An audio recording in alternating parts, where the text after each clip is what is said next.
জিনটা রিফাত সাহেবের সামনে এসে দাঁড়িয়ে বলল, ভুল করে ফেললি, তুই আমাকে ডেকে অনেক বড় ভুল করলি।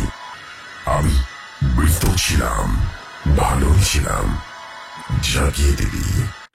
রিফাত সাহেব থর থর করে কাঁপছে, ভয়ে তার শরীরের সমস্ত লোম দাঁড়িয়ে গেল। তিনি লক্ষ্য করলেন ধীরে ধীরে অবয়বটা আরো দানবীয় আকার ধারণ করল, আর খুব দ্রুত এসে রিফাত সাহেবের শরীরে প্রবেশ করে বলে উঠল, ভৌতিক দুনিয়া।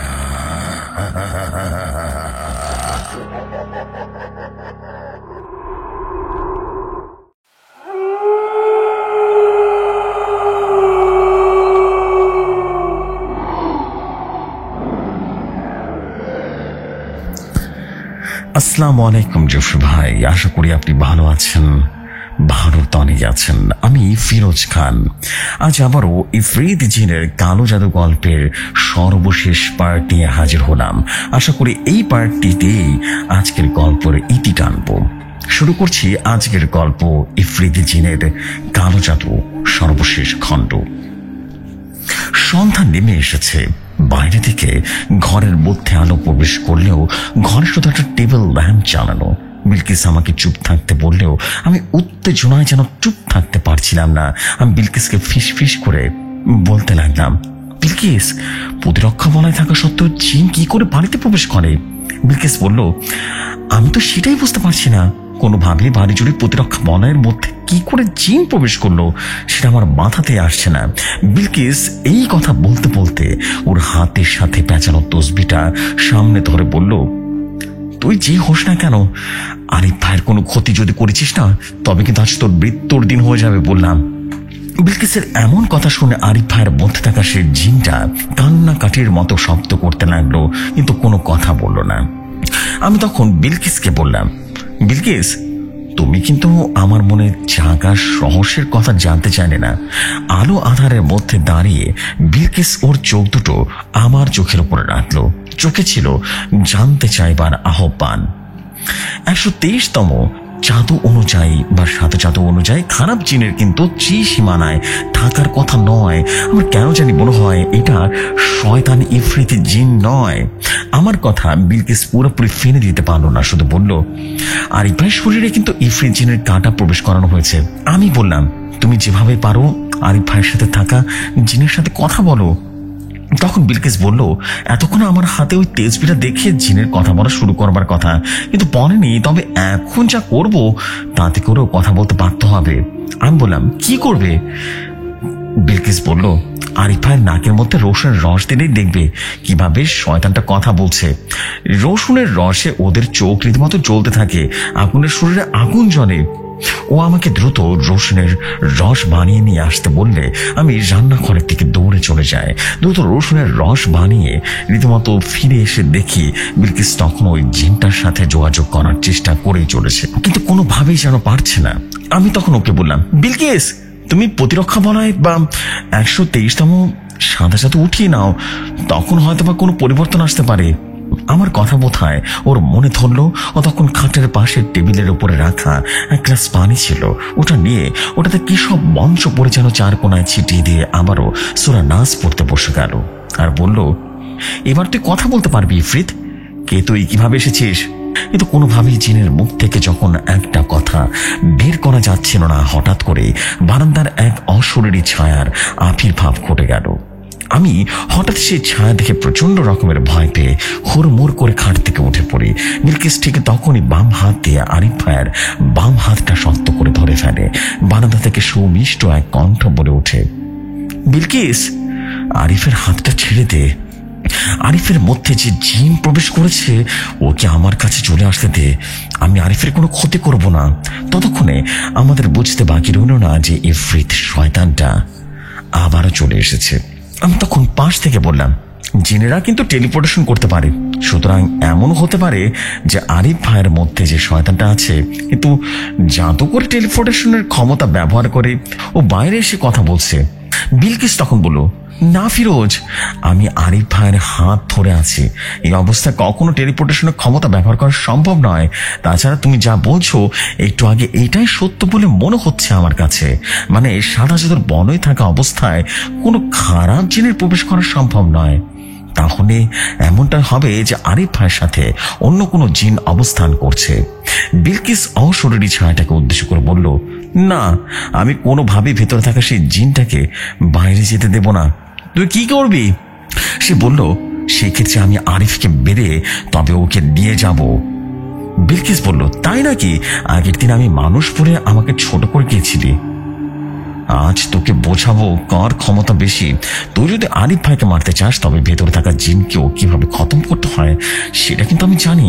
বিলকিস এই কথা শুধু কথার কথা হিসেবে বলেছিল, এটাই বুঝতে যে ভেতরে যে জিনটা আসলে ইফরিত শয়তানের জন্য কতটা গুরুত্ব বহন করে।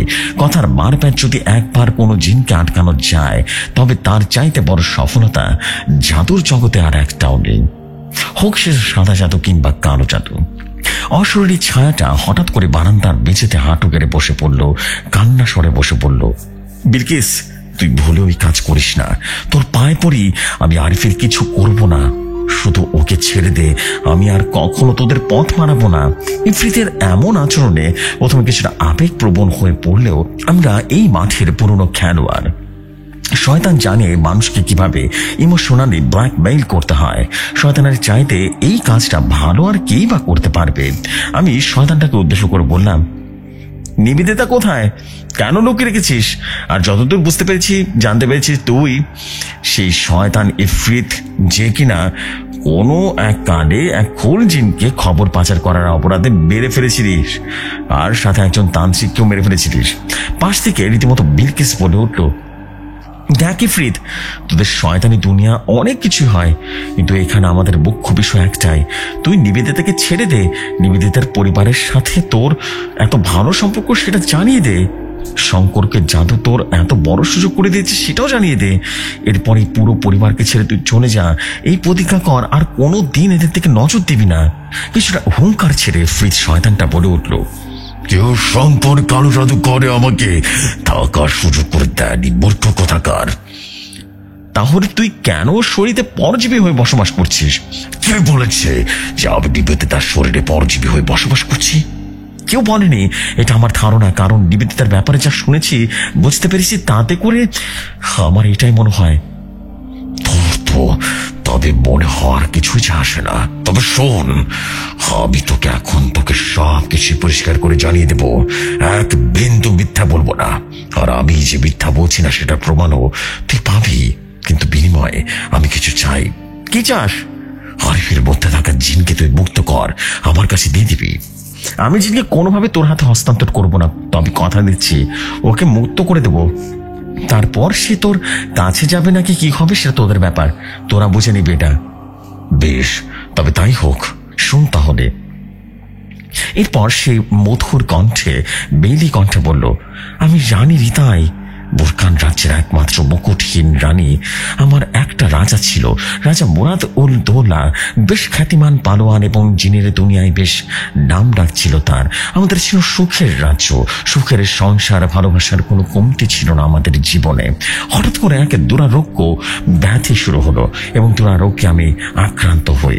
মানুষের যেমন স্তন ক্যান্সার হয় ঠিক তেমনই আরো নানা রকম ব্যাধি। দিনে দিনে শরীর দুর্বল হতে যেতে থাকে। ইফরিত হিসেবে আমাকে যত প্রকারের শক্তি ছিল তা দিনে দিনে ক্ষয় হতে থাকে। আমার রাজা যেন দিনে দিনে আমাকে আঁকড়ে ধরে থাকে, প্রচন্ড ভালোবাসা সিক্ত করে রাখে। আমার রাজ্যের জাদুকরে বিরমিন দুনিয়ার অন্যতম সেরা জিন জাদুকর। সে আদি আমলের হরুদ আর মারুতের সময়কার জাদুকরের একজন সে। আমার রাজা মুরাদ আর বিরমিন মিলে আমার সমস্যার প্রতিকার খুঁজে বের করে, আর সেটা হলো মানব দেহে পরজীবী হয়ে বসবাস করা এবং তাদের দেহ থেকে শক্তি শোষণ করে নেয়া।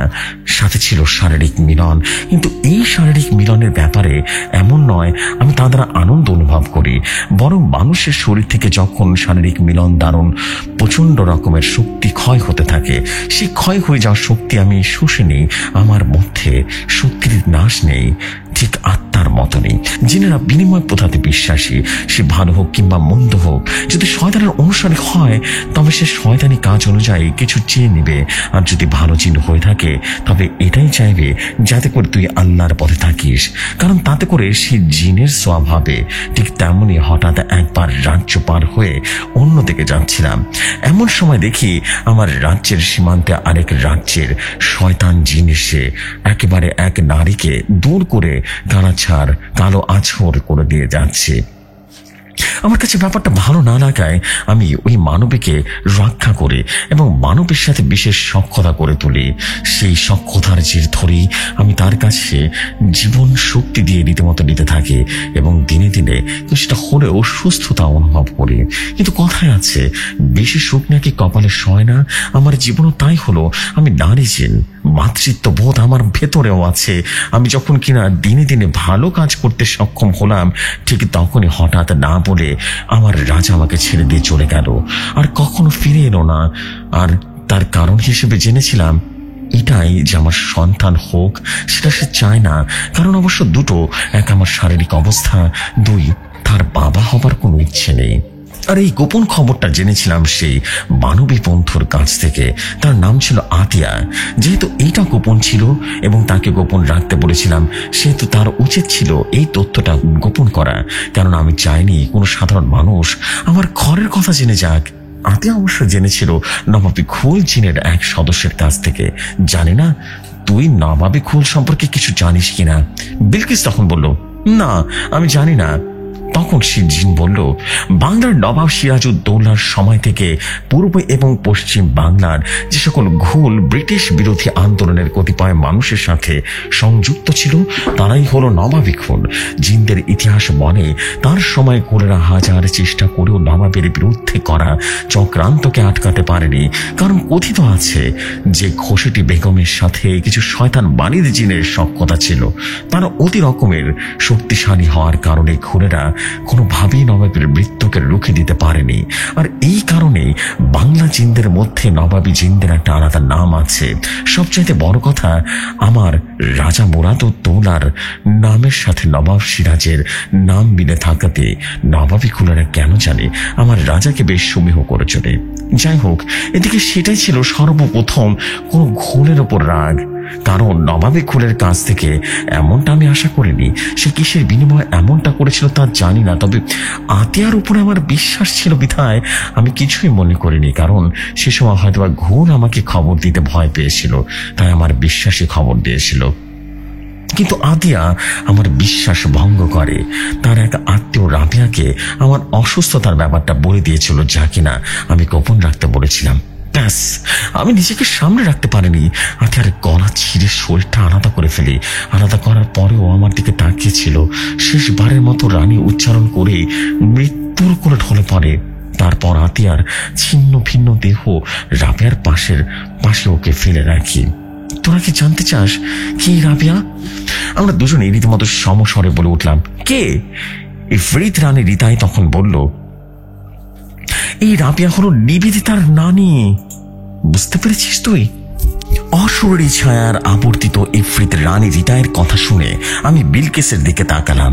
খুব বেশি অবাক হলাম, আবার হলাম না, কারণ আমাদের আগে থেকে এটা স্পষ্ট ধারণা ছিল যে নিবেদিতার মা সকিনা হয়তোবা প্রেত জাদুর সাথে জড়িত। এখানে যেহেতু ওর নানি রাবিয়ার কথা উঠে এসেছে, তার মানে বুঝতে পারলাম এটা অনেকটাই অদ্ভুত এবং যুগের পর যুগ চলে আসছে এই ভয়াবহ কালো জাদুর ঘটনা। আমরা রানী রিতায়ের কথাতে আবারও মনোযোগ দিলাম।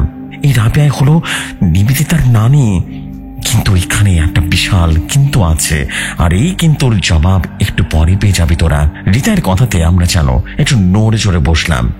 এরপর সে বলল, এই রাবিয়ার চাচি শাশুড়ি ছিল আতিয়া, কিন্তু আতিয়ার মৃত্যুর আগে দিয়েই আমার সাথে পরিচয় হয় রাবিয়ার।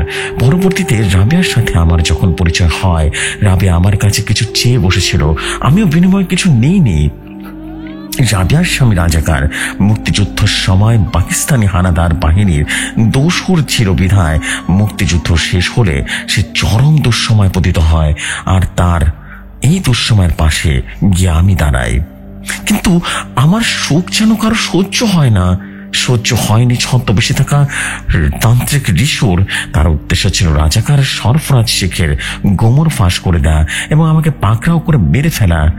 ঋষু তান্ত্রিক তার পোষা জিনকে পাঠায় আমার ব্যাপারে খোঁজ নিতে, তাও আবার ঘুল জিনের কাছে। আমি আগে থেকে এমনিতেই ঘুল জিনের উপর নারাজ ছিলাম। এবার ঘুল জিন তথ্য পাচার করে দিল। সোজা গিয়ে ঘুলকে হত্যা করে দিলাম, তার সাথে ঋষু তান্ত্রিককেও মেরে ফেললাম।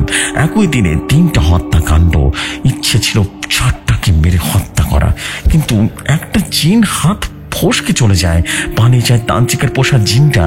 ইফরিত রানী রিতা এর কথা শুনে আমরা বুঝতে পারি সে আসলে মিথ্যে কিছু বলছে না।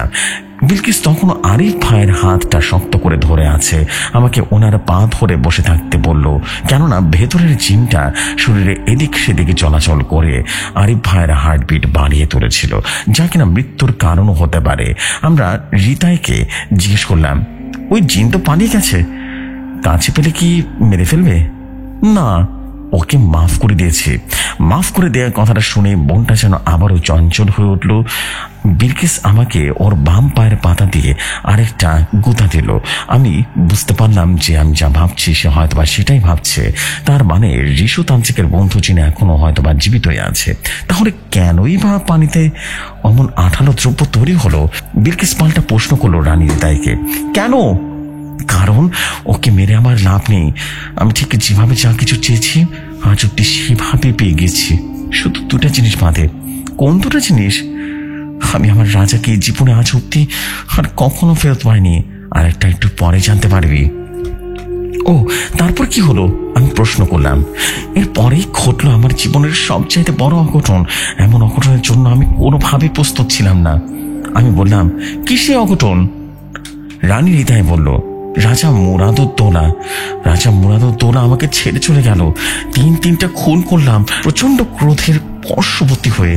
এরপর বেশ কয়েক বছর পার হয়ে যায়। তখন আমি বেশ ভেঙে পড়ি। দিনে দিনে বিষণ্ণতা 4 দেয়ালের বন্দী হয়ে যেতে লাগলাম এবং রাবিয়ার গোয়ালের গরুগুলো থেকে শক্তি শোষণ করে থাকলেও সেগুলো দিনে দিনে বুড়ো হয়ে যেতে লাগলো। আমি তাই রাবিয়ার শরীরে পরজীবী হয়ে বসবাস করতে লাগলাম। রাবিয়া ব্যাপারটা ভালো না লাগলেও সে আমাকে ফেরাতে পারে না, কারণ আমার কারণে ওদের এত উন্নতি। যদি সুখ কখনো আমার কপালে সয়নি, একটা সময় হঠাৎ খেয়াল আসে আমি দিনে দিনে আরো যেন ভেঙে পড়ছি। আমার স্তন জুড়ে তুমুল ব্যথা অনুভব করতে লাগলাম। রাজ্যের হাকিম রুফতুতকে রীতিমতো ডাকতে লাগলাম, এটা জানতে যে স্তনকে কেড়ে ফেলার সময় হয়ে গেছে কিনা। কিন্তু রুফরুত এসে আমাকে খবর দিল। তা জানার পর আমার অন্তরাত্মা পুরো পৃথিবীতে যেন কেঁপে উঠল।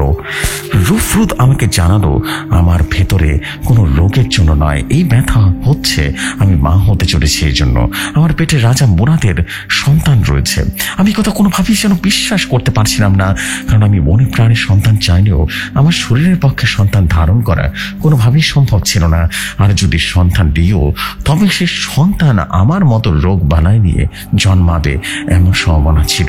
তাই আমি তো কোনোভাবেই নিজের থেকে এই সময় চাবো না যে সে জন্ম নিক। নিশ্চিত হতে রুফরুত আরো 2বার পরীক্ষা চালালো আমার উপরে, কিন্তু না, রুফরুত ভুল নয়, সত্যি আমি মা হতে চলেছিলাম। কিন্তু কিভাবে? কেন, জিনদের মধ্যে কি জন্ম প্রতিরোধ কিছু নেই? না, জিনদের কোনো প্রকার জন্ম নির্ধারক দ্রব্য ব্যবহার করে না মানুষের মতো। আর এই কারণে আমাদের সংখ্যা ব্যাপক এবং ব্যাপক হারে বৃদ্ধি পেয়েই চলেছে। আমরা সনাতন পদ্ধতির অনুসারী। এই পদ্ধতি অনুযায়ী পুরুষ জিন তার যৌনাঙ্গকে বীর্যপাতের আগে নারী শরীর থেকে বের করে আনবে। আর আমার ধারণা এটাই যে বোরাজ সর্বশেষ মিলনের সময় কয়েক ফোঁটা হয়তো বা আমার উপরে ফেলেছিল। রাজার সন্তান আমার গর্ভে, সেই খবর পাওয়া মাত্রই আমি জাদুকর বিরমিনকে দিয়ে রীতিমতো আমার রাজা স্মরণ করলাম। আর রাজা আমার কাছে আসতে বাধ্য হয়। তখন তাকে আমি বিস্তারিত বললে সে ব্যাপারটি এড়িয়ে না গেলেও আমার পাশে থাকতে রাজি হয় না, কারণ একটাই, সে বাচ্চা পছন্দ করে না। এতে কি প্রমাণিত হলো না যে রাজা মুরাদ আসলে তোকে ভালোবাসে না, হ্যাঁ, বরং নিজের স্বার্থটাকে বেশি আপন করে দেখে? এটা ছিল বিলকিসের প্রশ্ন। বিলকিসের প্রশ্নের জবাবে রানী বলল, না বিলকিস, এখানে আমার দোষ ছিল, কারণ আমাদের নারী জিনরা একটা ক্ষমতা আছে যে আমরা শরীরে প্রচন্ড তাপ অনুভব করতে পারি। খুব ছোট পরিমাণে নিঃসৃত বীর্যকে একটা নির্দিষ্ট সময়ের মধ্যে শরীর থেকে বের করে দিতে পারে। আর কোনো নারী জিন যদি বাচ্চা না চায় তবে সেই ক্ষেত্রে পুরুষ তার বীর্য নারী জিনের শরীরে প্রবেশ করবেই না। সাথে নিরাপত্তার জন্য নারী জিনকেও এই পদ্ধতি অবলম্বন করতে হবে। কিন্তু যেদিন সর্বশেষ আমাদের মিলন হয় সেদিন আমি তা করিনি। সুতরাং এখানে আমারও ভুল আছে। আর যে বললি ও আমাকে ভালোবাসে কিনা, ভালোবাসে, অনেক ভালোবাসে। আমি এখনো আশায় আছি আমার কাছে ফিরে আসবে। আমি বললাম, তারপর কি হলো? রীতা রানীকে আমার প্রশ্ন ছিল এটা। রীতা রানী বলল, তারপর আমি সকল প্রকার ঝুঁকি মাথায় নিয়ে সিদ্ধান্ত নিলাম আমার সন্তানকে পেটে ধারণ করব, জন্ম দেব। 7 বছর ওকে আমি পেটে ধরে তারপরে জন্ম দেই। 7 বছর! আমি আর বিলকিস যেন আকাশ থেকে পড়লাম। বিলকিস বলল, আমি তো জানতাম জিনদের বিভিন্ন প্রজাতির 35 মাসের বেশি সময় লাগে না, তাহলে তোর ক্ষেত্রে এত 7 বছরেরও কোথা থেকে? তখন রানী রীতায় বলল, কারণ আমরা ইফরিত হলেও আমাদের প্রজাতির কিছু ভিন্ন, আর এই কারণে আমাদের বাচ্চা ধারণকালের সময়টা ভিন্ন। অবশেষে ওর জন্ম হলো, কিন্তু আমি এই সময়টা আরো বেশি অসুস্থ হয়ে পড়াতে আমার বাচ্চা অসুস্থ অবস্থায় জন্ম নিল। ওর শরীরে কেমন যেন ফোসকা পড়ে যেতেও, শ্বাস প্রশ্বাসের সমস্যা হতো, আর অনেক কষ্ট হতো ওর। তাই ওকে আমি কোনোভাবেই বুকের দুধ খাওয়াতে পারিনি। জানিস তো, আমাদের চিন্তারও কিন্তু করণ হয় অনেক ধীরে ধীরে। সবচেয়ে বড় সমস্যায় দেখা দিল আমার বাচ্চা জন্মের 7 দিনের মাথায়। জিনদের মধ্যে আমাদের পেট শুরু হয়, কিন্তু আমার বাচ্চা লাইলার পেট শুরু হলো না, বরং 7 দিনে ফুলে যেতে লাগলো। ফলস্বরূপ সে তার শরীরের তাপ নিয়ন্ত্রণ ক্ষমতা হারিয়ে ফেলতে লাগলো। আমার রাজ্যের হাকিম আর জাদুকর দুজনেই এই অজানা রোগের সমাধান করতে পারলো না। সারা চীনের দুনিয়া তন্ন তন্ন করে খুঁজেও এর নিরাময় আর পাওয়া যাচ্ছিল না। ঠিক তখনই যেন হঠাৎ এক অলৌকিক কিছু আমার সন্তানের জীবনে আসে। স্বয়ং ইবলিস তার সিংহাসন থেকে নেমে আসেন আমার কাছে। আমি তার স্বপ্নে দেখতে পাই, সেখানে তিনি আমাকে যাবতীয় নির্দেশনা দিয়েছেন, আর এই নির্দেশনায় সকল হিসাব নিকাশ পাল্টে দেয়।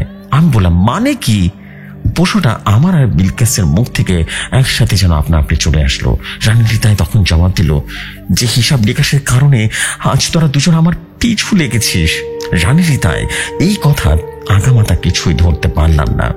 তখন রানী আমাদের দুজনকে এক মহাসাগর সমান পানির বিস্ময় উপহার দিল। যা বলল তা শুনে বিলকিস আর আমি হতভম্ব হয়ে চেয়ে রইলাম। গলার পানি যেন শুকিয়ে যেতে লাগলো। তোদের ইংরেজি সাল অনুযায়ী তখন 90-এর দশক। রাবেয়ার কন্যা সখিনা ততদিনে বেশ বড় হয়ে গেছে, বিয়ে হয়ে গেল। একটা সন্তানের অভাব সখিনা আর তার স্বামীকে করে করে খাচ্ছিল। আর ঠিক তখনই আমি আরেকবার ওদের দুয়ারে গিয়ে করান আনলাম। ওদেরকে বললাম, আমাকে শেষবারের মতো সাহায্য প্রয়োজন তোদের কাছে। আশা করি তোরা ফিরাবি না, আমাকে ফিরাবি না। মা রাবেয়ার মতো সখিনা আমাকে অনেক অনেক ভালোবাসতো, সম্মান করত, কারণ ওরা জানে আজ আমি পাশে না থাকলে ওদের জীবনে উন্নতি আসতো না। নাউজুবিল্লাহ। সখিনা বলল, জানি আপনি যদি এই কথা কন তাইলে কি হইব? আমি নিজেই তো ভাবতেছি আপনারা এখান থেকে বাচ্চা চামু, যদি আপনি কোনো ব্যবস্থা করতে পারেন। সখিনা যেন সেই সময় ঠিক কথাটাই বলে দিল। সেই সময় আমি তাকে বললাম, সখিনা, তুই ঠিক যেমনটা চাস আমি হয়তো বা সেরকমটা দিতে পারবো না, তবে তোকে মাতৃত্বের স্বাদ থেকে যাতে বঞ্চিত না হতে হয় সেই ব্যবস্থা আমি করে দিতে চাই। তখন সখিনা বলল, কি রাম কইরা রানীমা? আমি বললাম, আদি পিতা নিজের স্বপ্নে এসে আমাকে নির্দেশনা দিয়ে গেছেন, আমার মেয়ে সন্তান লাইলাকে যদি আমি মানুষ রূপে তোদের দিয়ে দিই, সে যদি মানুষ রূপে মানুষের 24 বসন্ত পার করে, তবেই কেবল আমার কন্যার সন্তান সুস্থ হয়ে উঠবে। লাইলা খুব অসুস্থ। আমি তোদের পায়ে ধরি, তোরা আমাকে ফিরিয়ে দিবি না? বল। আমি জানি তোরা আমাকে অনেক ভয় পাস। আমি চাইলে তোদেরকে দিয়ে জোর করে কাজটা করিয়ে নিতে পারি, কিন্তু আমার সন্তান তোদের কাছে পরম মমতায় বড় হোক, আমি সেটাই চাই।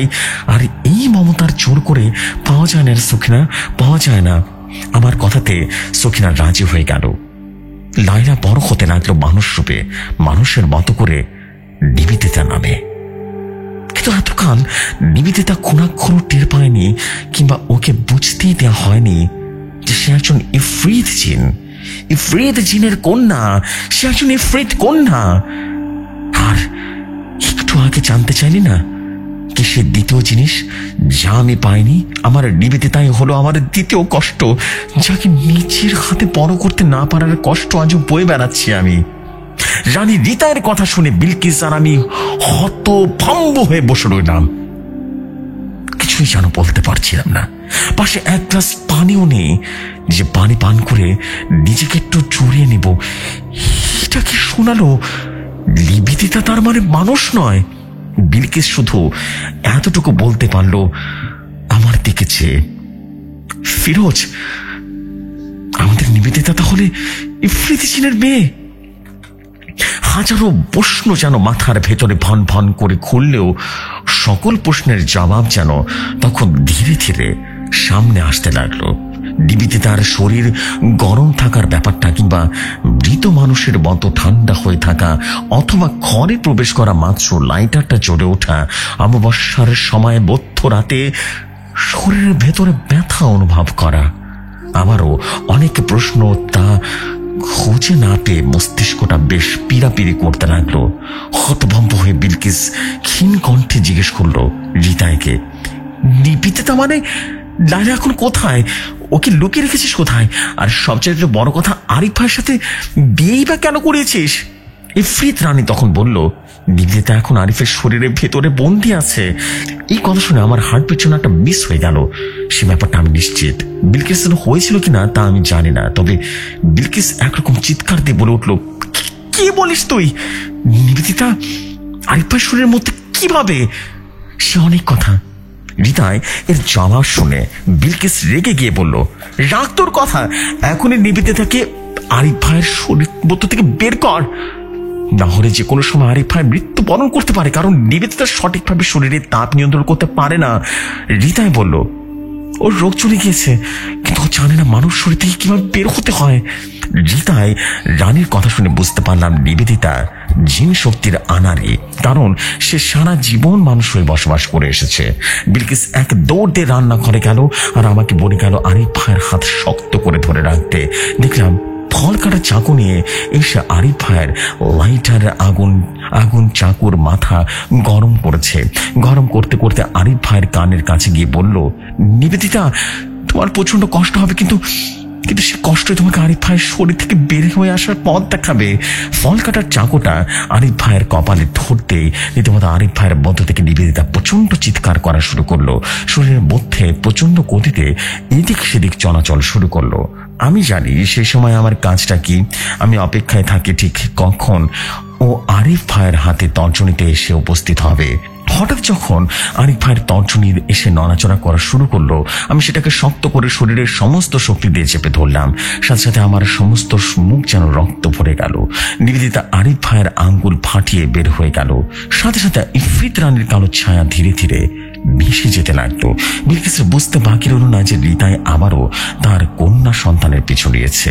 আর এবার যদি কোনো কারণে নিবেদিতাকে রিতাই ধরে ফেলতে পারে, তবে সে নিশ্চিত নিবেদিতাকে আর কখনো কোনো তিন মানুষের সংস্পর্শে আসতে দেবে না। হাজার রহস্য অজানা থেকে যাবে। আরিফ ভাই বিষাদে নিজেকে শেষ করে ফেলবেন। কি করবে এখন বিলকিস? হঠাৎ কি মনে করে ওর হাতের চাকুটা দিয়ে ঋষতান্ত্রিকের বন্ধু জিনের রিতায়ের বিশেষ কালো জাদু করা চুলটাকে মাঝখান থেকে কেটে দিল। ব্যাস, সাথে সাথে মনে হলো একটা বিশাল পাথর যেন বাড়ির মধ্যে এসে পড়লো। অমনি বিলকিস সাথে সাথে বাড়ি বন্ধ করে দেবার জাদু প্রয়োগ করলো, যাতে করে নিবেদিতা অন্য ইফরিতের হাতে ধরা না পড়ে। আমি হুড়মুড় করে ঘর থেকে বেরিয়ে করিডোরের পার হয়ে সিঁড়ির কাছে যেতে দেখি আরিফ ভাইয়ের বসার ঘরের মধ্যে বিশাল গর্ত।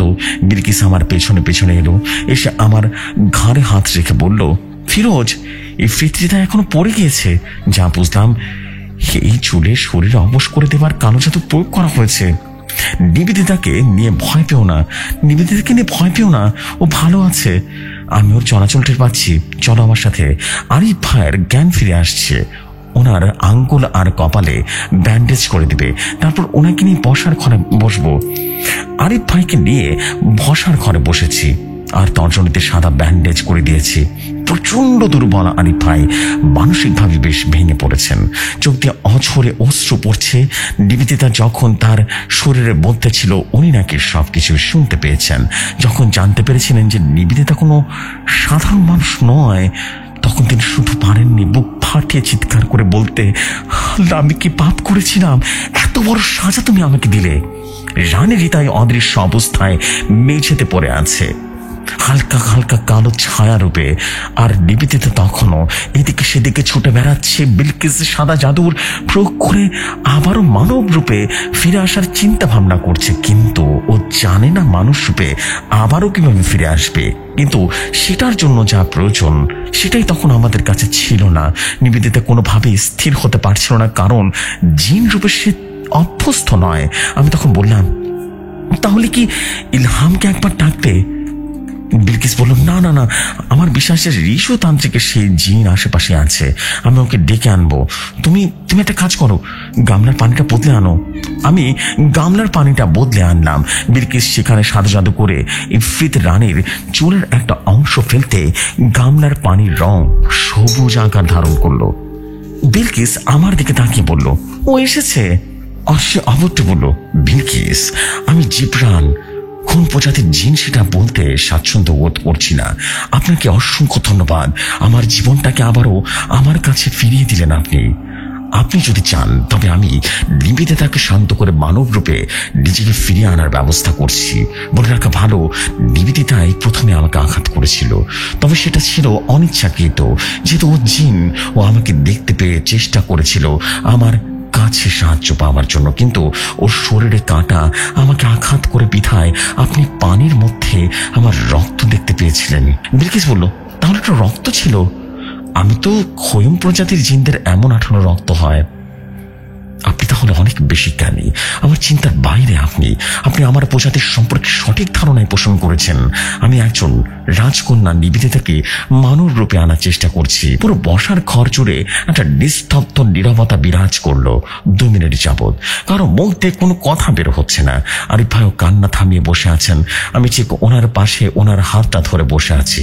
হঠাৎ দেখলাম সিন্ডারেলার পোশাক পরে অভূতপূর্ব সুন্দরী এক নারী সিঁড়ি বেয়ে উপর থেকে নেমে আসছে। আমি সেদিকে তাকাতেই আরিফ ভাইও তাকালেন। হুড়মুড় করে সোফা থেকে উঠে সিঁড়ির দিকে উঠে যেতে লাগলেন। নিবেদিতা বলে ডাকতে ডাকতে নিবেদিতাকে জড়িয়ে ধরলেন পরম মমতায়। সে বিয়ের 2 মাস কাছে ছিলেন, তারপর নতুন বউকে রেখে চলে এসেছিলেন। আর সামনাসামনি দেখা হয়নি। এতকাল পরে বউকে দেখে কি বা নিজেকে আটকে রাখতে পারবে? কেউ না। আরিফ ভাই পারলেন না।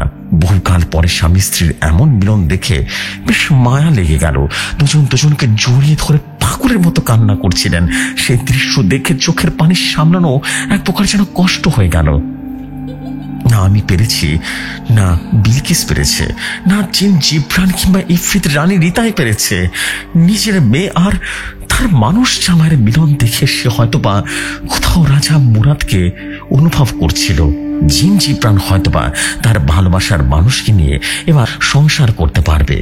আমি আর বিলকিস হয়তোবা এটাই দূর থেকে দুজনকে ভালোবেসে যাব। জানি না কখনো এক হওয়া যাবে কিনা। সিঁড়িতে নেমে এলো ওরা দুজনের কোমরে হাত রেখে। কি সুন্দর রোমান্টিক এক দৃশ্য। কিন্তু আজ আমরা অনাকাঙ্ক্ষিত ভাবে রোমান্টিক কোনো আয়োজন করে বসেছি সকল শয়তানি শক্তির বিনাশ ঘটাতে।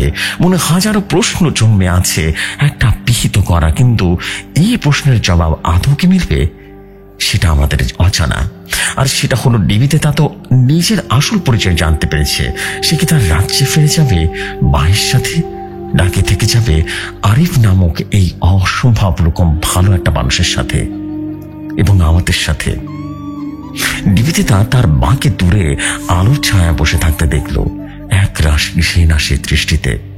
আমি জানি না ঠিক কি কারণে ঘৃণা তার চোখে। এই মার শয়তান হোক ভালো হোক, দিন শেষে সে একজন মা। এত কাল ধরে নিজেকে বিসর্জন দিয়ে এসেছে এই মা। নিজের মেয়েকে সুস্থ রাখতে সবকিছু করেছে, নিজের ভালোবাসাকে বিসর্জন দিয়েছে। বিলকিস জিজ্ঞেস করলো রানী রিতাইকে, সবকিছু মানলাম, বুঝলাম, তুই তোর মেয়েকে মানুষ রূপে পালতে দিয়েছিলি শৌখিনের কাছে।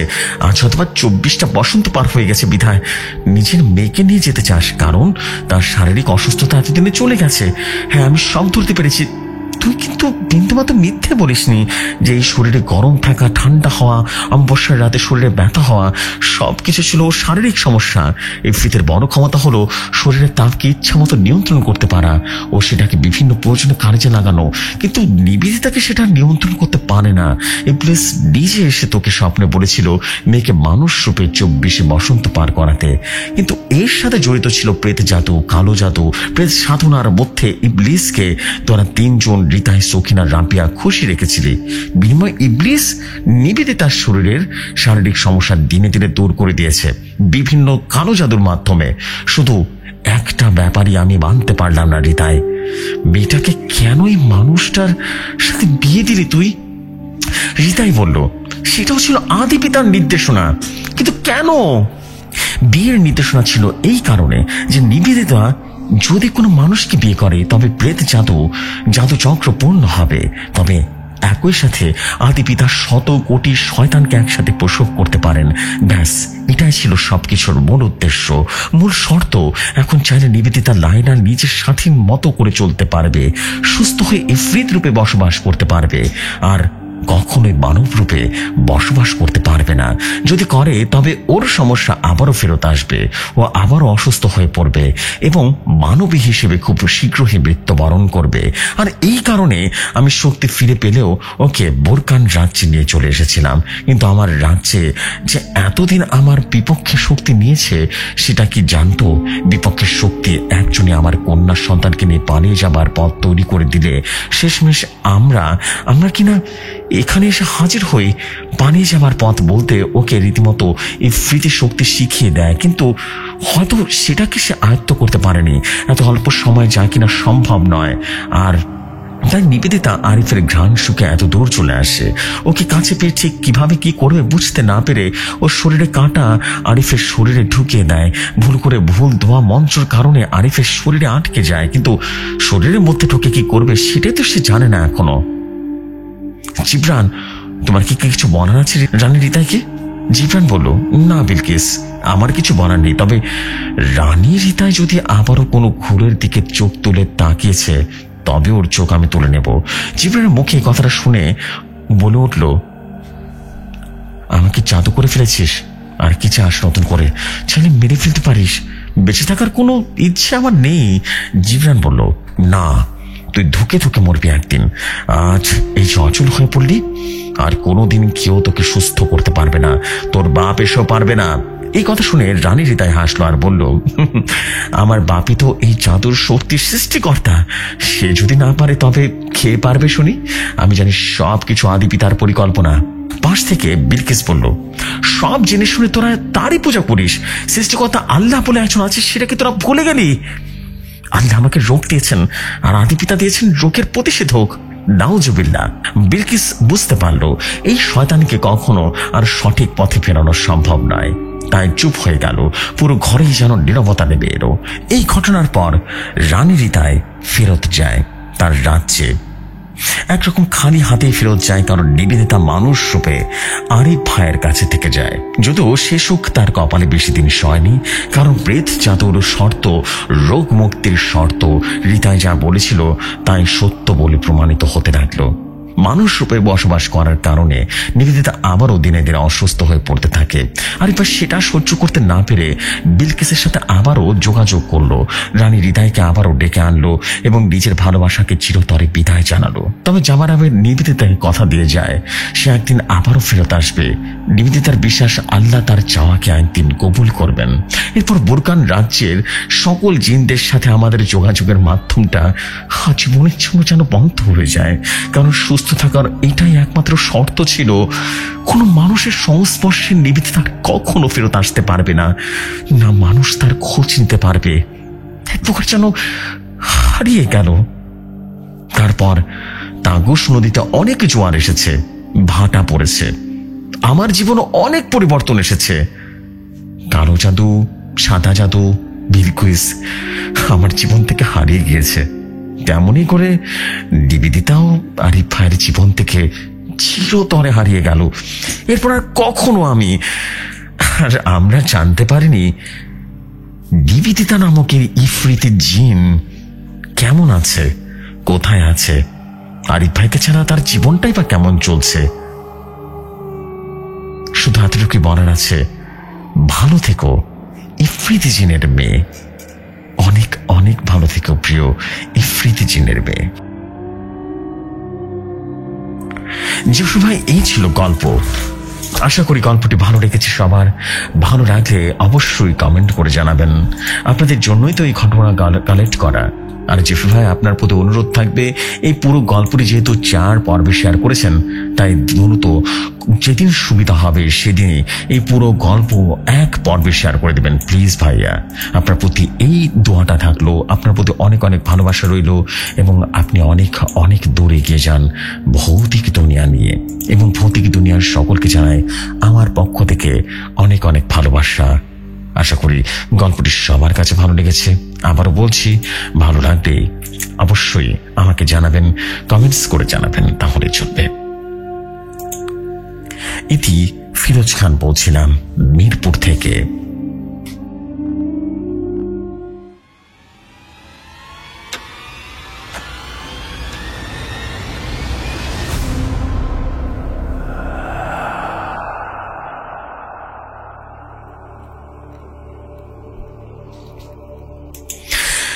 ওয়ালাইকুম আসসালাম আমাদের প্রিয় ফিরোজ ভাই। হোয়াট স্টোরি ফ্রিতে জিনের ব্ল্যাক ম্যাজিক্যাল স্টোরি। ওহ মাবারে বাবা, এটা তো হরর স্টোরি না, এটা এক প্রকার মর্মান্তিক sweet horror story. This is absolutely amazing একটা ব্যাপার ছিল। অনেকদিন পর একটা ভালো গল্প পেলাম। ডেফিনেটলি খুব সুন্দর একটা গল্প ছিল এটা, মানে মনের মতো সুন্দর গল্প যাকে আমরা বলি। অসম্ভব রকম ভালো লেগেছে। আমি সত্যি খুবই আনন্দিত যে এরকম স্টোরি আমি পেয়েছি। সো আমি শুধু বলবো এতটুকু যে ভাই, আপনারা যেখানেই থাকেন না কেন, অবশ্যই এভাবেই দারুণ দারুণ সব ঘটনা নিয়ে হাজির হবেন প্রতিবারই, এটাই আমি চাই। So this is the fact. আমি আর তেমন কিছু চাই না আপনাদের কাছে, শুধু ভালোবাসা চাই আপনাদের, এবং আপনাদের মাঝেই দারুণ দারুণ সব ঘটনা কিন্তু আমি শেয়ার করতে চাই, এটাই একমাত্র চাওয়া থাকে সবসময়। So this is the fact. আমি আর দেরি করবো না, আমি আজকে এই এপিসোডটা এখানে শেষ করছি ইনশাআল্লাহ। আর বেশি দিন না, কয়েকদিনের মধ্যে আমি এই স্টোরিটা পুরোটা, যেহেতু সিরিজ ছিল, সিরিজটাকে আমি 1 পর্বে শেয়ার করে দেবো। বিকজ এতে করে যেটা হয় যে প্রতিটা মানুষ তখন পুরো স্টোরিটা শুনতে পারে, এবং মানে ঘটনা প্রথম থেকে কি হয়েছিল না হয়েছিল পুরো বিষয়টা তখন সবাই বুঝতে পারে। So this is the fact. আশা করছি সবাই বুঝতে পেরেছেন। আর তেমন কিছু না, আমি আর দেরি না করে এখনকার মতো বিদায় নিচ্ছি। এই গল্পটা আমি ইনশাআল্লাহ শনিবারে ডেফিনেটলি আমরা ফুল সিরিজ 1 এপিসোডে আমি শেয়ার করে দেবো। সো সাথে থাকুন, পাশে থাকুন। আসসালামু আলাইকুম, শুভরাত্রি সবাইকে।